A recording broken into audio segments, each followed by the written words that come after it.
When Obama was trying to get his nuclear deal done with Iran, he dispatched Ben Rhodes to pull off a little magic trick with the mainstream media.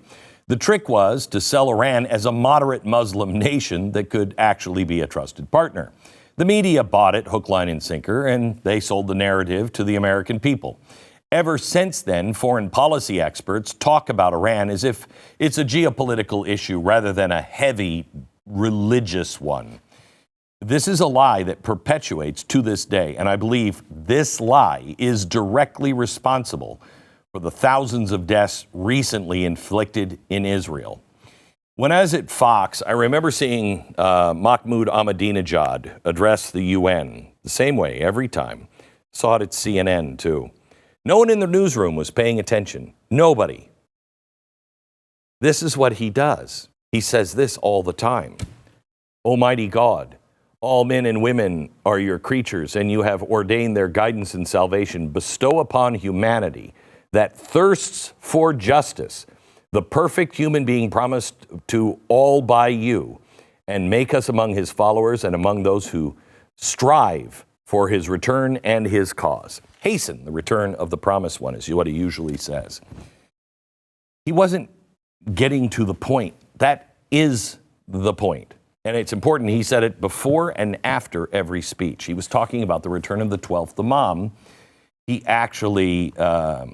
12th Imam has more nicknames than Apollo Creed and Rocky, honestly. The 12th Imam, the hidden Imam, the master of age, the one to arise, the remnant of Allah, the awaited Imam.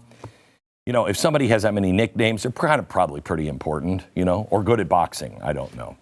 The rulers of Iran are 12er Shiites. They believe in the 12th Imam, that he has already returned, but he is hidden and will reveal himself at a time of great injustice and suffering. Chaos will rack the land, but he will come back to purify the world and pave the way for the return of Jesus. Not the Jesus we're looking for, but the Jesus that comes back and says, all you Christians, you are wrong. Mohammed is God, or Mohammed is the prophet, and Allah is our God. So if you substitute the 12th Imam for Katachon, you've got a Russian-Iranian apocalyptic sandwich that doesn't taste very good. It's much messier than a meatball sub with marinara, but the same color, very red. After the magic trick by Obama and Ben Rhodes, no one discussed Iran's obsession with the apocalypse and their return to a messianic war hero. It is now completely ignored. But before Obama's goons invaded the government, the Pentagon actually acknowledged it. This is from the U.S. War College in 2007. Quote, while all believe that serious misfortune will befall the earth prior to the Mahdi's return, some believe that his return can be expedited by initiating death and destruction upon the world. In other words, they believe they can act through violence in order to set the stage for the return of the 12th Imam. This is the entire purpose for the Iranian regime, and the experts completely disregard it. I don't want you to take my word for any of this. That's what the mainstream media does. When they allowed themselves to be mouthpieces for Obama, I want you to do your own homework. We have all of the source material up at glennbeck.com. Kind of like this one from Harvard. It states the 12th Imam is specifically written into the Iranian constitution. It goes on to say that the country of Iran is, quote, a placeholder state awaiting the emergence of the Imam to whom it will relinquish all authority. So Iran was built to hasten the 12th Imam arrival and then to be handed over to him. The Ayatollahs consider themselves as being directly deputized by the Mahdi.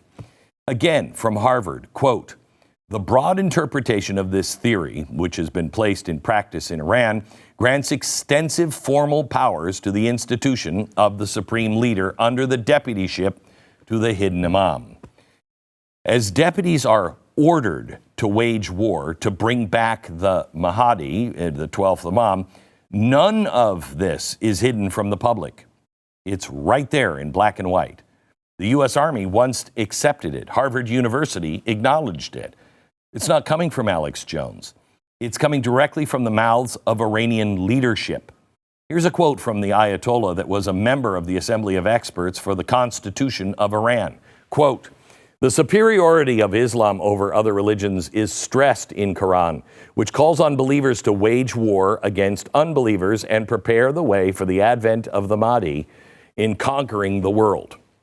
So Obama tried to sell that Iran was being led by madmen, Ahmadinejad. As per the Obama administration when he left, so did the radical ideology. But as I just showed you, the ideology is written into their constitution.